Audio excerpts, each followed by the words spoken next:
Isang eksena kung saan ang singsing, kuwintas, ay nahulog sa lupa at dinurog ng isang mamahaling sapatos na gawa sa balat.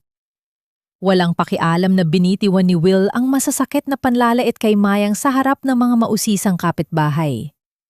Napatayo si Mayang na parang nanigas, ang kanyang mga mata ay malalim at pagod dahil sa mga gabing walang tulog sa pag-aalaga sa kanyang ina.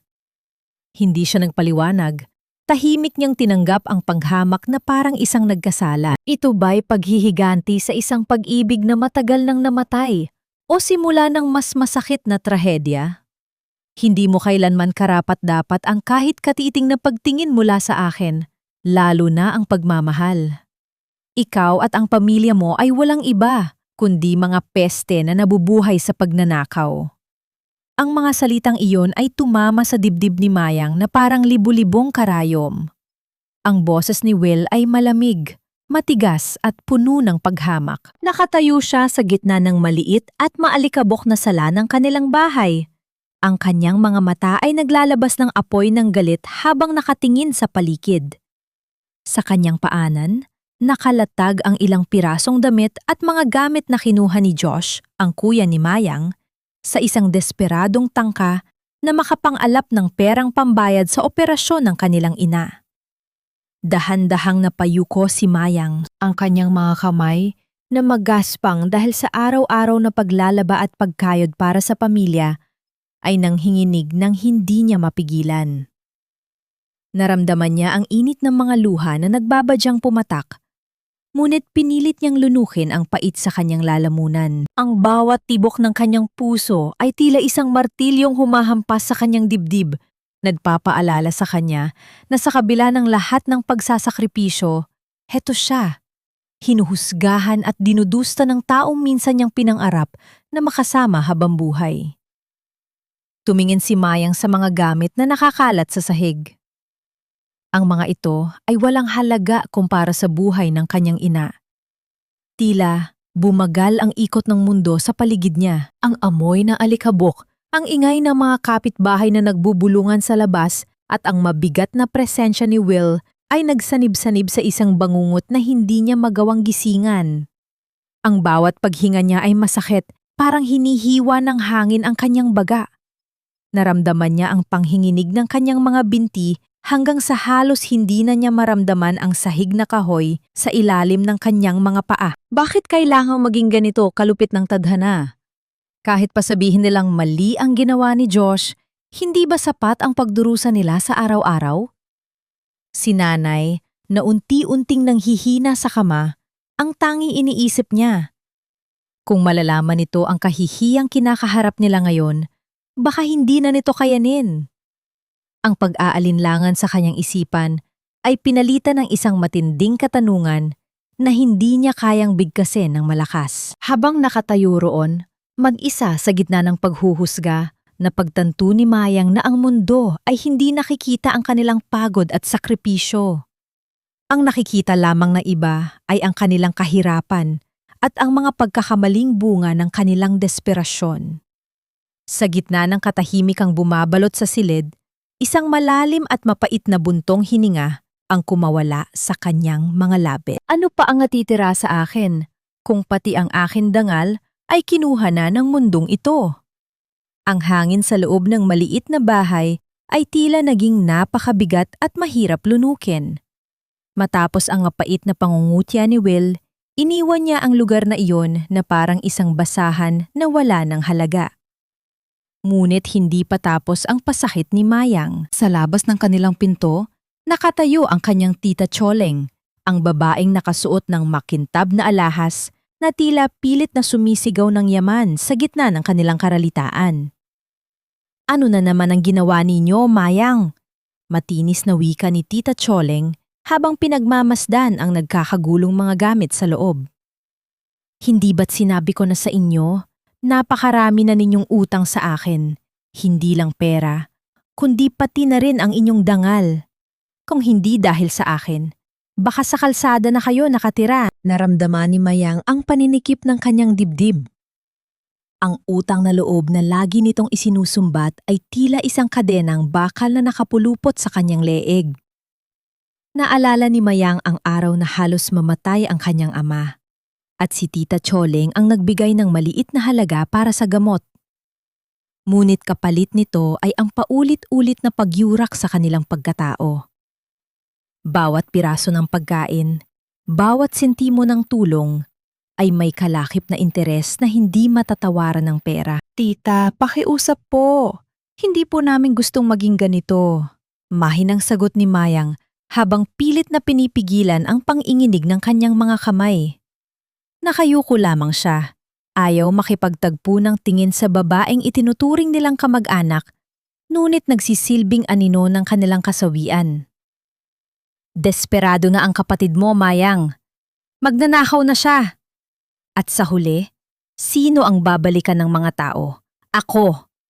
Dahil kamag-anak ninyo, ako. Patuloy na sigaw ni Tita Choleng na ang boses ay umaalingaw-ngaw sa buong barangay.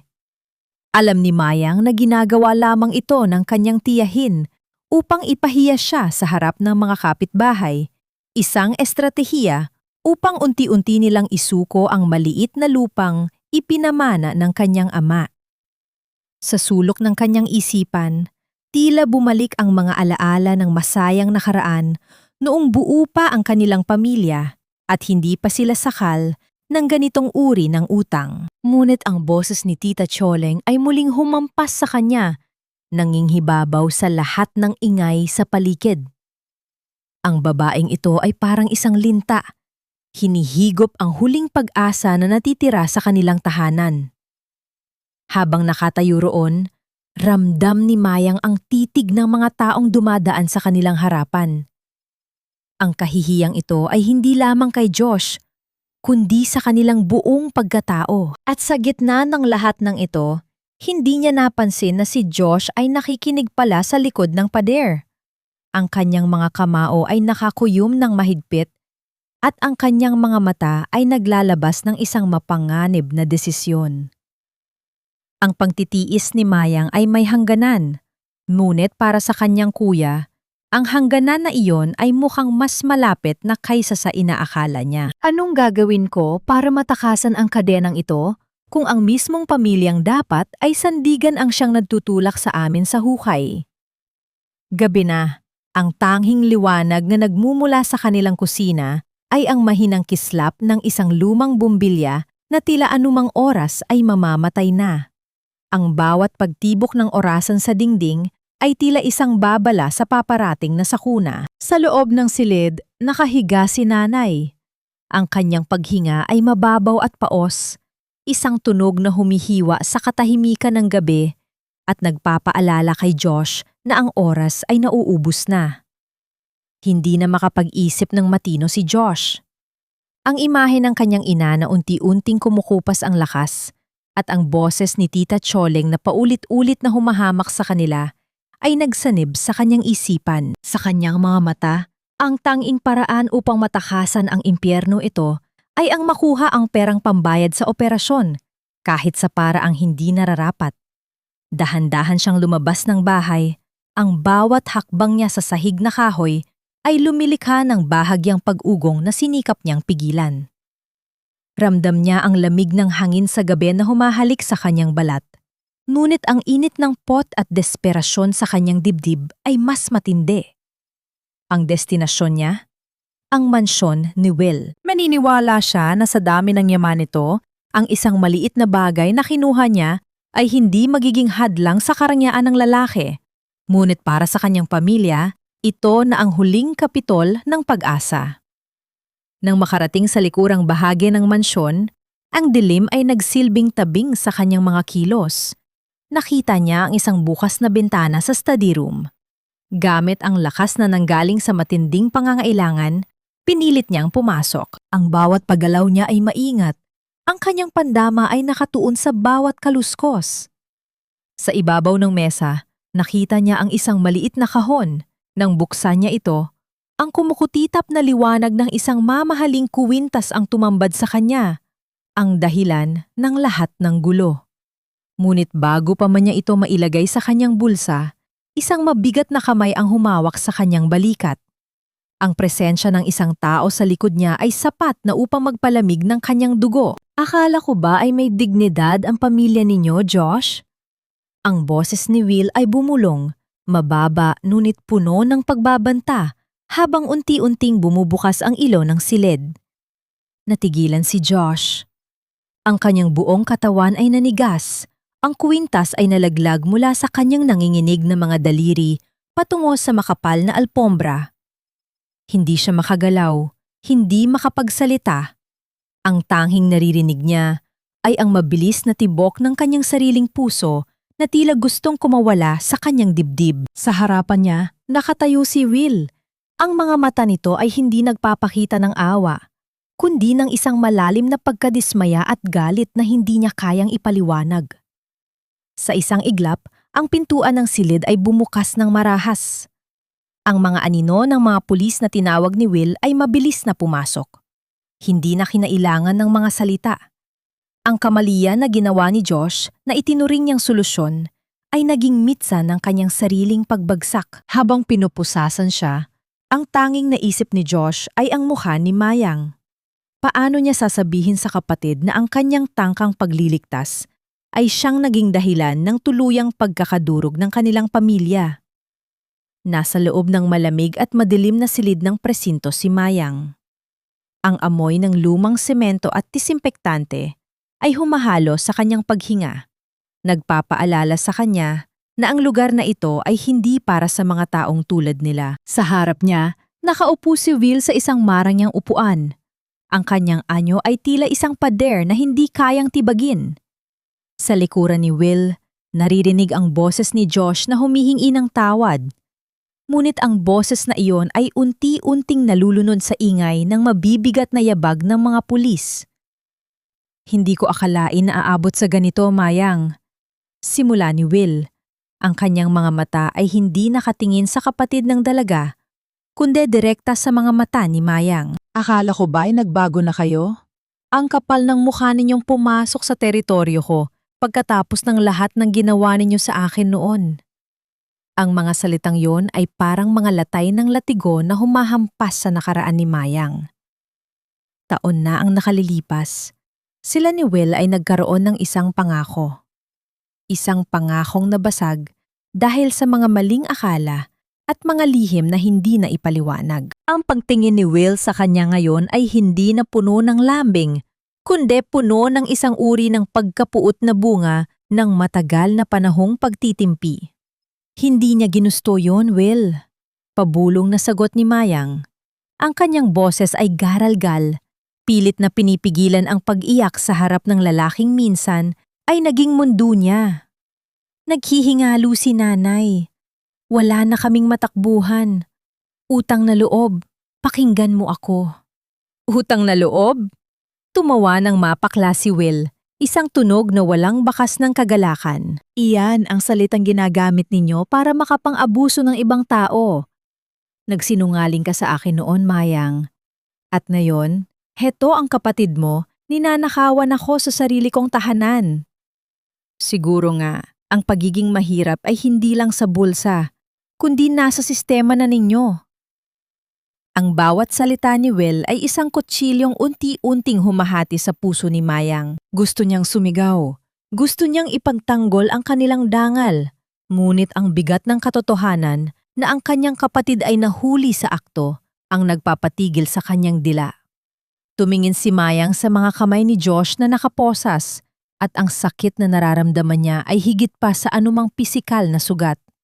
Habang palabas si Will sa silid, tumigil siya sandali sa pintuan. Hindi siya lumingon, ngunit ang kanyang sinabi ay nanatiling nakaukit sa isipan ni Mayang. Huwag kang hihingi ng awa sa akin, dahil ang awa ay para lamang sa mga taong marunong magpahalaga sa ibinigay sa kanila. Nang tuluyan ng makalabas si Will, naiwan si Mayang sa gitna ng katahimikan. Sa kanyang bulsa, nakapa niya ang isang maliit na papel na aksidenteng nahulog mula sa mga gamit ni Josh kanina. Nang buksan niya ito, ang kanyang mga mata ay nanlaki. Ito ay isang resibo mula sa isang pribadong ospital na may nakasulat na paid in full at ang pangalang nakalagay bilang tagapagbayad ay walang iba kundi si Will. Ang dibdib ni Mayang ay tila pinipiga. Kung si Will ang nagbayad, bakit niya kailangang saktan si Josh? Bakit kailangang maging ganito kalupit ng lahat? Ang misteryo sa likod ng pagkatao ni Will ay tila isang malalim na dagat na unti-unti siyang nilulunod. Anong klaseng laro ito? At bakit kailangan kami ang maging taya sa bawat hakbang mo, Will? Pag-uwi ni Mayang, ang bahay ay tila isang malaking libingan.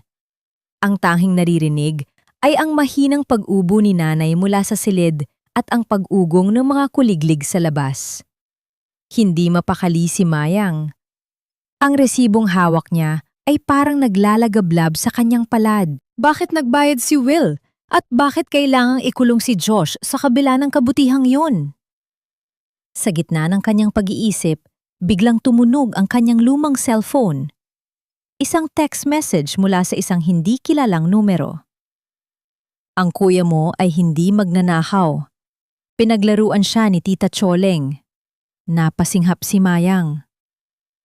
Agad siyang tumayo at nagtungo sa lumang aparador kung saan itinatago ni Tita Choleng ang kanyang mga gamit tuwing dumadalaw ito. Sa ilalim ng isang pile ng mga lumang tela, nakatago ang isang maliit na talaarawan. Nang buksan niya ito, ang kanyang mga kamay ay hindi mapigilang manginig. Nakasulat doon ang mga petsa, mga halaga ng pera, at ang pangalan ng isang lalaking hindi niya kilala, ang parehong tao na nag-udyok kay Josh na manghiram ng kwintas ni Will. Hindi lang yon. May isang resibo rin ng pagpapawalang bisa ng supply ng gamot ni nanay na may lagda ni Tita Choleng. Ang lahat ng ito ay bahagi ng isang masamang plano upang pilitin si Mayang nga ibenta ang kanilang lupain sa murang halaga. Ang bawat pahina ng talaarawan ay parang isang sampal sa kanyang mukha. Ang tiyahin na itinuturing nilang tagapagligtas ang siya palang demonyong unti-unting pumapatay sa kanila. Habang binabasa ang mga detalye, isang anino ang dumaan sa bintana. Mabilis na itinago ni Mayang ang talaarawan. Ang puso niya ay tumitibok ng mabilis na parang isang ibong pilit kumakawala sa hawla. Naramdaman niya ang presensya ng isang tao sa labas, tahimik at nakamasid. Sino ang taong iyon? At bakit na yun lang lumabas ang katotohanang ito? Napatingin si Mayang sa direksyon ng silid ng kanyang ina. Ang pagmamahal niya para sa pamilya ay hindi na lamang basta pagtitiis. Ito ay naging isang apoy na handang tumupok sa sinumang mananakit sa kanila. Ang bawat paghihirap na dinanas nila sa ilalim ng kamay ni Tita Choleng ay nagsimulang mag-ipon sa kanyang isipan. Nagiging isang plano, isang determinasyon na hindi na siya mananatiling biktima. Nang tumingin siya sa salamin, hindi na ang mahinang Mayang ang nakita niya, kundi ang isang babaeng handang makipaglaban sa kahit anong unos. Ngunit bago pa man siya makagawa ng hakbang, ang pinto ng kanilang bahay ay marahas na bumukas. Sa harap niya ay nakatayo si Tita Choleng. Ang kanyang mukha ay puno ng kasamaan at sa likuran nito ay may kasamang dalawang lalaking hindi pamilyar sa kanya. Nahanap mo ba ang hinahanap mo, pamangkin? Ang boses ni Tita Choleng ay puno ng pangungutya habang dahan-dahang lumalapit sa kanya. Ang bawat hakbang ng tiyahin ay tila isang pagbaba ng hatol. Sa sandaling iyon, ang tanging naiisip ni Mayang ay ang kaligtasan ng kanyang ina at ang katotohanang nakatago sa loob ng talaarawan. Paano niya mapuprotektahan ang lahat kung ang mismong kaaway ay nasa loob na ng kanilang tahanan? Ang gabi ay tila bumagal sa isang nakapapawing pagod na katahimikan bago ang unos. Nakatayo si Tita Choleng sa harap ni Mayang. Ang kanyang mga mata ay parang mga matatalim na karayom na humuhukay sa bawat sulok ng kaluluwa ng dalaga. Sa likod niya, ang dalawang lalaking nakasuot ng itim ay parang mga aninong naghihintay ng hudyat. Tita, ano ang ginagawa mo rito? Tanong ni Mayang. Ang kanyang boses ay nanginginig.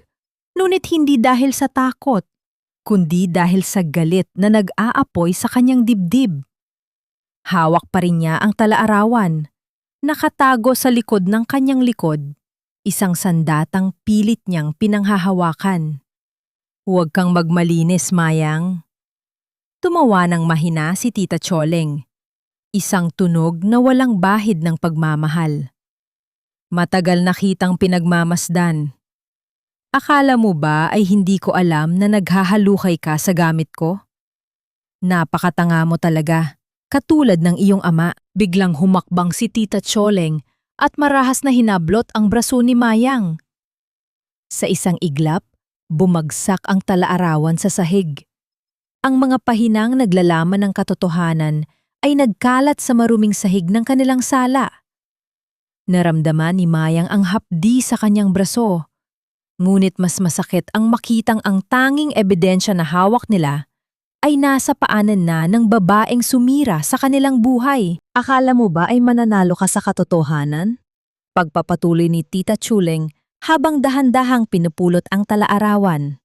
Sa mundong ito, Mayang, ang katotohanan ay para lamang sa mga taong may pera at kapangyarihan. At sa ngayon, wala kayo niyan. Mula sa silid, isang mahinang pag-ubo ang narinig. Si Nanay. Ang boses na iyon ay tila isang palaso na tumama sa puso ni Mayang. Ang kanyang ina na matagal nang nagdurusa ay unti-unting lumabas ng silid, nakahawak sa dingding, ang kanyang mukha ay maputla at puno ng kalituhan. Choleng, ano ang ibig sabihin nito? Tanong ni Nanay, ang kanyang boses ay basag at mahina.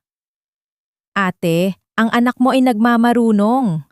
Sagot ni Tita Choleng nang may mapait na ngiti. Pilit niyang pinalalabas na ako ang dahilan ng inyong paghihirap. Ate, pagod na akong tumulong sa inyo. Mula ngayon, wala na kayong matatanggap na kahit ano mula sa akin. Hindi na nakapagpigil si Mayang. Puro kasinungalingan. Ikaw ang nagtulak kay Josh. Ikaw ang nagpapatigil ng gamot ni Nanay. Sigaw niya. Ngunit bago pa man makapagsalita si Nanay, biglang humawak ang matanda sa kanyang dibdib. Ang kanyang mga mata ay nanlaki. Ang kanyang paghinga ay naging isang serye ng mga hitbi na walang tunog. Unti-unti siyang napaupo sa sahig. Ang kanyang mga kamay ay patuloy na kumakapit sa dibdib ng kanyang damit. Nanay! Sigaw ni Mayang. Ang kanyang boses ay puno ng takot. Mabilis siyang tumakbo patungo sa kanyang ina, habang si Tita Choleng ay nakatayo lamang sa gilid. Ang kanyang mukha ay walang bahid ng pagsisisi. Ang mundo ni Mayang ay tila gumuho. Ang mga tala sa talaarawan, ang mga pangarap para kay Josh, ang lahat ng ito ay naging walang kabuluhan sa harap ng paghihingalo ng taong pinakamamahal niya sa mundo. Habang nakayakap sa kanyang ina, naramdaman ni Mayang ang lamig na unti-unting bumabalot sa kanyang katawan. Ang pagbagsak na matagal na nilang kinatatakutan ay heto na, at wala siyang magawa, kundi ang umiyak sa gitna ng gabing walang katapusan. Nakaupo si Will sa harap ng kanyang malapad na mesa. Ang liwanag mula sa monitor ng computer ay naghuhulma ng matatalim na anino sa kanyang mukha. Kanina pa niya pinapanood ng paulit-ulit ang kuha ng security camera sa gabi ng pagnanakaw. Ang bawat pagdiin niya sa mga teklado ng kanyang computer upang ibalik ang video ay tila nagpapabigat lalo sa hangin sa loob ng kanyang pahimik na silid. May kung anong bumabagabag sa kanyang isipan na hindi niya nga alis-alis. Sa screen, napansin niyang mabuti ang galaw ni Josh. Walang bakas ng pagiging bihasa o pananabik sa mukha ng binata. Nang buksan nito ang kahon at makita ang mamahaling kuwintas, hindi nito agad ibinulsa ang alahas. Bagkus, napatitig lamang ito, ang mga balikat ay bumagsak at ang mga kamay ay nanginginig ng matindi. Ito ang galaw ng isang taong nawalan na ng pag-asa. Isang taong napilitan lamang dahil ang buong mundo ay tumalikod na sa kanya. Tila bumalik ang kanyang gunita sa malamig na silid ng presinto. Ang basag na boses ni Mayang, ang mga luhang pilit itong pinipigilan habang nakikiusap sa kanya. Ang mga salitang binigkas ito ay patuloy na umaalingaw-ngaw sa kanyang isipan. Nag-iiwan ng isang matinding kirot na pilit niyang tinatakpan ng kanyang galit. Ginamit niya ang nakaraan bilang sandata upang saktan si Mayang. upang iparamdam rito ang sakit ng pag-iwan nito sa kanya noon. Ngunit ngayon, ang sandatang iyon ay tila bumabalik upang sugatan ang kanyang sariling konsensya. Naisip niya ang ina ni Mayang na kasalukuyang nag-aagaw buhay. Lihim siyang nagbayad sa ospital dahil sa kailaliman ng kanyang puso. Hindi niya kayang matiis na may mangyaring masama sa pamilya ng babaeng minsan niyang minahal ng buong tapat. Kung totoo ang kanyang nakikita ngayon, naisip niyang baka ang paghuhusga niya ay isang malaking pagkakamali na nagtulak sa isang desperadong pamilya patungo sa impyerno. Hindi na makayanan ni Will ang bigat ng kanyang mga pag-aalinlangan. Ang bawat pagpatak ng oras ay parang laso na sumisira sa kanyang pagmamataas. Mabilis niyang dinampot ang susi ng kanyang sasakyan. Kailangan niyang makita si Mayang. Kailangan niyang malaman ang buong katotohanan na pilit ikinukubli ng mga nagdaang pangyayari. Ang makipot at maputik na eskinita patungo sa bahay ni Mayang ay tila isang ibang mundo kumpara sa marangyang buhay na kinalakihan ni Will. Ang malamig na hangin sa gabi ay nagdadala ng amoy ng matinding karalitaan at kawalan ng pag-asa. Nang malapit na siya sa munting bahay na gawa sa kahoy at yero, napansin niyang nakabukas ng bahagya ang pinto nito. Ang liwanag mula sa loob ay malabo at aandap-andap, hindi sapat upang itaboy ang dilim ng gabi.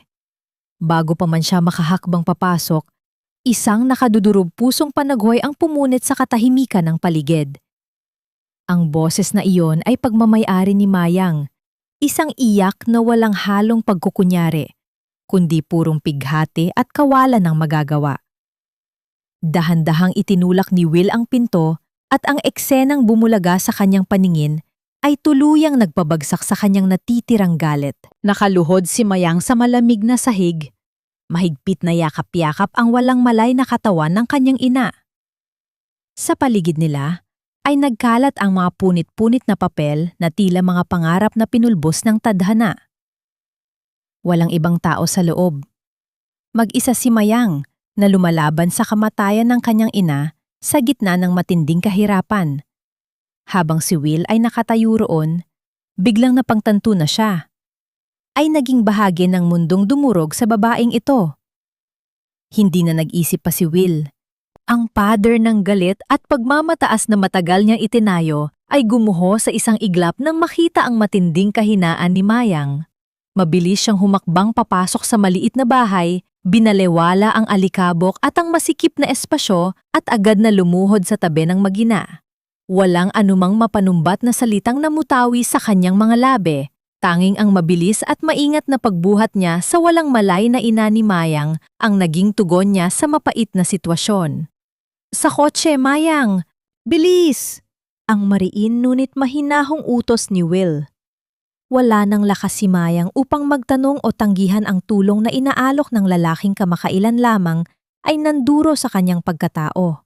Ang tanging mahalaga ngayon ay ang hininga ng kanyang ina na unti-unting humihina. Sumunod siya. Ang kanyang mga mata ay nanlalabo sa walang patid na pag-agos ng luha habang nakasunod sa malalaking hakbang ni Will patungo sa naghihintay na sasakyan sa labas. Ang paglalakbay patungo sa ospital ay nabalot ng isang nakabibiging katahimikan. Basag lamang ng mabilis at mabigat na paghinga ni Mayang na puno ng pangamba. Nang makarating sila sa pribadong ospital, mabilis na inasikaso ng mga nurse at doktor ang matanda. Naupo si Mayang sa malamig na bangko ng pasilyo. Ang kanyang buong katawan ay nanginginig hindi lamang sa lamig ng hangin sa loob ng pagamutan, kundi sa labis na takot at pagod. Sa mga sandaling iyon, naramdaman niya ang isang mainit at makapal na tela na dumampi sa kanyang mga balikat. Ipinatong ni Will ang kanyang sariling jacket kay Mayang. Hindi ito umupo ng malayo. Pinili nitong manatili sa kanyang tabi, isang tahimik na presensya na nag-aalok ng sandalan sa gitna ng kanyang gumuguhong mundo. Kahit paano, sa kaibuturan ng kanyang pusong sugatan, naramdaman ni Mayang ang isang pamilya na kaligtasan habang naamoy niya ang pamilya na pabango ni Will na humahalo sa amoy ng gamot sa paligid. Lumayo ng bahagya si Will upang kuhanin ang kanyang telepono. Tinawagan niya ang pinakamagaling niyang abogado. Attorney Mendoza, I need you to drop everything you're doing right now. Mariing wika ni Will habang nakatingin mula sa malayo sa nakayukong figura ni Mayang. Puntahan mo si Josh sa presinto. I-bail out mo siya at gawin mo ang lahat para malinis ang pangalan niya. I made a terrible mistake at kailangan kong itama ito. Alamin mo rin kung sino ang taong nagtulak sa kanya para pumasok sa bahay ko. Nang maibaba ni Will ang tawag, isang malalim na pagbuntong hininga ang kumawala sa kanya. Handa siyang gamitin ang lahat ng kanyang yaman at impluensya upang ayusin ang naging gampanin niya sa pagkasira ng pamilyang ito. Ngunit habang nagsisimula ang pag-asa sa panig nila, isang maitim na ulap ang nagbabadyang dumating mula sa labas. Kinaumagahan, narating ni Tita Choleng ang ospital na may peking luha at makahandang mga mapanuyang salita. Inasahan niyang makikita si Mayang na nagmamakaawa sa mga doktor sa isang masikip at pampublikong pagamutan. Ngunit laking gulat niya nang malamang nasa isang mamahaling pribadong kwarto ang kanyang kapatid at lahat ng gastusin ay bayad na. Habang nagtatago sa likod ng isang pader malapit sa kwarto, narinig niya ang usapan ng isang pormal na lalaking may hawak na mga papeles, ang abogado ni Will, na nagpapaliwanag kay Mayang tungkol sa napipintong paglaya ni Josh at sa pag-iimbestiga sa tunay na utak ng pagnanakaw. Nanlamig ang buong katawan ni Tita Choleng kung makakalaya si Josh at magsasalita at kung mabubuo ang mga punit na pahina ng kanyang kalaarawan na naiwan sa bahay, mabubunyag ang lahat ng kanyang panloloko at pang-aabuso. Ang kanyang mga mata ay nanlisik sa matinding kaba at pagkamuhi. Mahigpit niyang kinuyom ang kanyang mga palad hanggang sa bumaon ang kanyang mga kuko sa sariling balat. Hindi siya papayag na matalo ng mga taong itinuturing niyang mga basahan lamang. Kailangan niyang patahimikin ang abogado o kaya naman ay humanap ng mas karumal-dumal na paraan upang tuluyan ng putulin ang natitirang pag-asa ni Mayang bago pa man siya mabilanggo sa sarili niyang mga kasalanan. Ang malamig na hangin sa loob ng selda ay tila nanunuot hanggang sa mga buto ni Josh. Nakaupo siya sa isang sulok. Ang kanyang mga tuhod ay nakadikit sa kanyang dibdib habang nakayuko at nakatitig sa kawalan. Sa bawat pagpikit niya, malinaw niyang nakikita ang mukha ng kanyang ina na naghihingalo at ang mga mata ni Mayang na puno ng luha ngunit pilit na nagpapakatatag. Ang pagsisisi ay parang isang lason na unti-unting gumagapang sa kanyang buong pagkatao. Alam niyang ang kanyang ginawa ay hindi kailanman mabibigyang katwiran ng kanilang kahirapan. Sa pagnanais niyang maging tagapagligtas, siya pa ang naging tulay sa tuluyang pagkasira ng inaasahan niyang pamilya. Ang mabigat na pinto na gawa sa bakal ay dahan-dahang bumukas, lumilikha ng isang mataginting na alingaunggaw na bumasag sa katahimikan ng kulungan. Inangat ni Josh ang kanyang paningin at nakita ang isang bulto ng lalaking hindi niya inasahang bibisita sa ganitong lugar. Pumasok si Will kasama ang isang formal na lalaking may bitbit na mga papeles. Walang bakas ng pagmamataas, pot, o panghuhusga sa mukha ni Will ngayon. Ang tanging makikita sa kanyang mga mata ay isang malalim na pag-unawa na hindi pamilyar kay Josh. Bakit ka nandito? Mahinang tanong ni Josh. Ang kanyang boses ay garalgal at puno ng kahihiyan. Hindi niya kayang salubungin ang paningin ng lalaking pinagtangkaan niyang nakawan, kaya pinili niyang ibaling ang kanyang tingin sa malamig na semento. Umupo si Will sa tapat niya, isang kalmadong presensya sa gitna ng magulong isipan ng binata. Nandito ako para bawiin ang sakdal, Josh. Panimula ni Will. Ang kanyang tono ay mababa at seryoso. Ipinaliwanag sa akin ng abogado ko ang lahat. Alam ko na hindi mo ginusto ang nangyari at alam ko rin na may taong nagtulak sa'yo para gawin yon. Nandoon ako sa inyo kagabi. Nakita ko ang sitwasyon ng ina mo at ni Mayang. Ako na ang nagdala sa kanya sa ospital. Nang marinig ang pangalan ng kanyang pamilya at ang kabutihang ginawa ng lalaki, tuluyang bumigay ang mga pader na itinayo ni Josh. Ang mga luhang kanina pa niya pinipigilan ay sunod-sunod na pumatak, nag-iiwan ng basa sa sahig.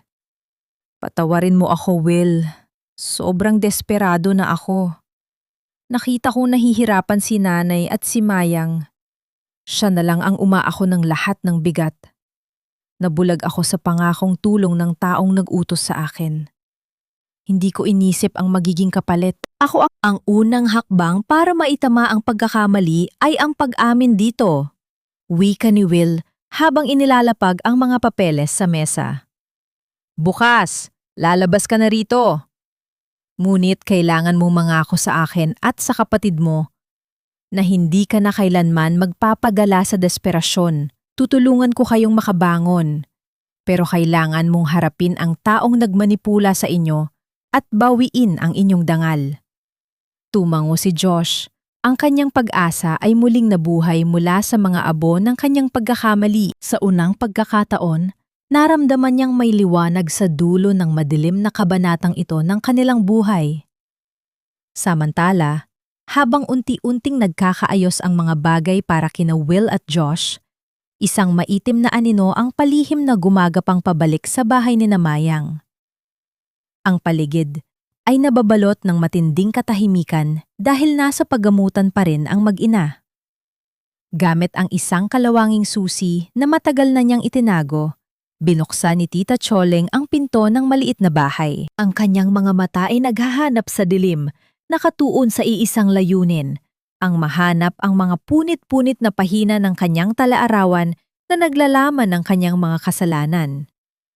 Nang makita niya ang mga piraso ng papel na nagkalat sa sahig malapit sa higaan ng matanda, isang nakakakilabot na ngiti ang sumilay sa kanyang mga labi. Pinulot niya ang mga ito ng mabilisan. Kumuha siya ng isang maliit na lalagyan ng gas mula sa kusina. Ang kanyang isipan ay puno ng masasamang plano. Hindi lamang niya susunugin ang mga ebidensya. Sisiguraduhin niyang walang babalikan sina Mayang at Josh. Ibinuhos niya ang likido sa mga lumang damit at sa kahoy na sahig. Habang pinagmamasdan niya ang maliit na apoy na mabilis na lumalaki at kumakain sa mga papel, alam niyang sa oras na umuwi si Mayang upang kumuha ng damit para sa kanyang ina, sasalubungin ang dalaga ng isang naglalagablab na impyerno. Ang maitim at makapal na usok ay mabilis na pumailan lang sa kalangitan, nilulunod ang mga bituin sa gitna ng malamig na gabi. Patakbong dumating si Mayang sa kanilang eskinita. Ang kanyang mga mata ay nanlaki at ang kanyang dibdib ay tila sasabog sa matinding kaba. Ang init ng naglalagablab na apoy ay malupit na humampas sa kanyang balat, ngunit ang mas nakapapasong sakit ay ang pagtanto na ang tanging natitirang kanlungan ng kanyang pamilya ay unti-unting nagiging abo. Umuwi siya upang kumuha sana ng malinis na damit para sa kanyang ina. Ngunit isang malaking impyerno ang sumalubong sa kanya. Sa gitna ng kaguluhan at pagkakagulo ng mga kapitbahay na nagbabato ng mga balde ng tubig, isang bagay lamang ang tumakbo sa isipan ni Mayang. Ang mga natitirang pahina ng talaarawan ni Tita Choleng, ang tanging katibayan ng kanilang pagkainosente, ay naiwan sa loob ng nasusunog na bahay. Binaliwala niya ang panganib at ang pakiusap ng mga tao sa paligid. Susugod sana siya sa loob ng nag-aapoy na pinto. Ngunit isang matipunong braso ang mabilis at mahigpit na pumulupot sa kanyang baywang, pumipigil sa kanyang magbuwis ng buhay sa gitna ng apoy. Are you crazy, Mayang? Ano bang iniisip mo? Gusto mo bang mamatay dyan? Ang garalgal at punong-puno ng pag-aalalang boses ni Will ay umalingaw-ngaw malapit sa kanyang tainga. Kabababa lamang ng binata mula sa kanyang sasakyan nang makita niya ang napipintong kapahamakan ng dalaga. Nagpupumigla si Mayang. Ang kanyang mga luha ay nag-uunahan sa pagpatak habang pilit niyang inaabot ang direksyon ng kanilang bahay. Yung ebidensya, Will. Yung buhay namin nasusunog. Pakawalan mo ako. Kailangan kong kunin yun. Hindi siya binitawan ni Will. Bagkus, mas hinigpitan pa ng binata ang kanyang yakap, inilalayo si Mayang sa mapanganib na init hanggang sa makarating sila sa ligtas na bahagi ng kalsada. Nang tuluyan ng manghina ang mga tuhod ni Mayang dahil sa labis na pagkabigla at pagod, napaluhod siya sa magaspang na semento. Sumama si Will sa pagluhod, Hindi alintana ang dumi na kumakapit sa kanyang mamahaling damit. Kasabay nito, ang marupok na bubong ng maliit na bahay ay tuluyan ng bumigay at bumagsak sa lupa. Lumilika ng isang malakas na pagyanig na naghudyat ng katapusan ng tahanan na naging saksi sa lahat ng kanilang pagdurusa. Sa gitna ng liwanag na nagmumula sa apoy at sa ingay ng mga paparating na awtoridad na bumasag sa katahimikan ng gabi, binalot ni Will si Mayang sa kanyang mga bisig. Isinubsob ni Mayang ang kanyang mukha sa malapad na dibdib ng binata. Hinahayaan ang sarili na humagulgol at ilabas ang lahat ng bigat na matagal na niyang pinapasan. Walang ibang ginawa si Will, kundi ang haplusin ang buhok ng dalaga, isang tahimik ngunit malalim na pagpaparamdam na hindi na ito nag-iisa. I'm so sorry, Mayang. Bulong ni Will, ang kanyang boses ay nanginghinig sa matinding pagsisisi. Dahan-dahan niyang inangat ang mukha ni Mayang, pinunasan ang mga luha at dumi sa pisngi nito gamit ang kanyang sariling mga hinlalaki. Patawarin mo ako sa lahat ng masasakit na salitang binitawan ko. Sinaktan kita para pagtakpan ang sarili kong sakit mula sa nakaraan natin. Naging bulag ako sa katotohanan dahil sa pride ko, pero nandito na ako ngayon. Hindi ko nahahayaang may manakit pa sa inyo. Ang mga salitang iyon ay tila isang mainit na kumot na bumalot sa nanlamig na puso ni Mayang. Sa unang pagkakataon, matapos ang napakahabang panahon, naramdaman niya ang tunay na kalinga. Dahan-dahang inilapat ni Will ang kanyang mga labi sa noo ni Mayang, isang matagal at magiliw na halik na nagtataglay ng pangako ng proteksyon at pagmamahal na hindi kailanman nawala. Sa bisig ng lalaking minsang, naging dahilan ng kanyang labis na pagluha. Natagpuan niya ang kanyang pinakaligtas na kanlungan. Ibinalita rin ni Will na malaya na si Josh at kasalukuyan na itong patungo sa ospital upang bantayan ang kanilang ina. Samantala, sa isang maaliwalas at marangyang bahay ilang kilometro mula sa pinangyarihan ng sunog, nakaupo si Tita Choleng sa kanyang paboritong silyon. Habang humihigop ng mainit na kape, isang demonyong ngiti ang nakapaskil sa kanyang mga labi. Sa kanyang isipan, naabo na ang lahat ng ebidensya ng kanyang pagnanakaw at panloloko, kasama na ang natitirang pag-asa ng pamilya ni Mayang. Wala siyang kamalay-malay na ang hustisya ay hindi madaling takasan. Ang kanyang pagdiriwang ay biglaang naputol nang makita niya ang mga asul at pulang ilaw na nagmumula sa labas ng kanyang bintana. Bago pa man siya makatayo, ang magkakasunod at mabibigat na katok ng mga pulis sa kanyang pintuan ay nag-anunsyo ng pagdating ng batas. May bit-bit na warrant of arrest para sa kasong panununog at patong-patong na panloloko. Batay sa sinumpaang salaysay ng mismong taong inupahan niya upang linlangin si Josh. Wala kayong karapatang saktan ako. Ako ang nagpalaki sa inyo.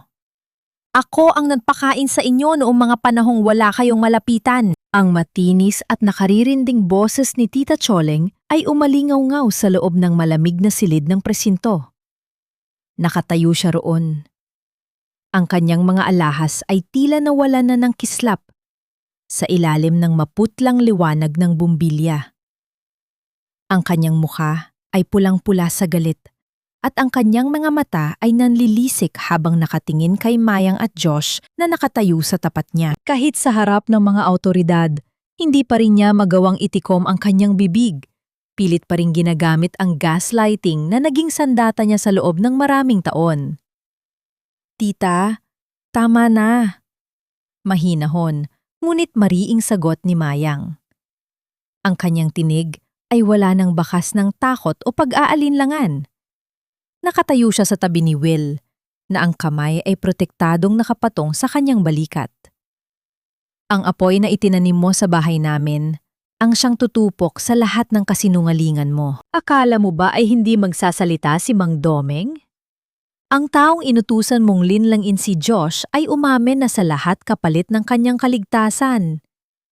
Natahimik sandali si Tita Choleng. Ang kanyang labi ay nanghinig bago muling bumuka para sa isang desperadong depensa. Nagsisinungaling siya. Binayaran ninyo siya para sirain ako. Mayang, isipin mo ang pamilya natin. Ano na lang ang sasabihin ng mga kapitbahay?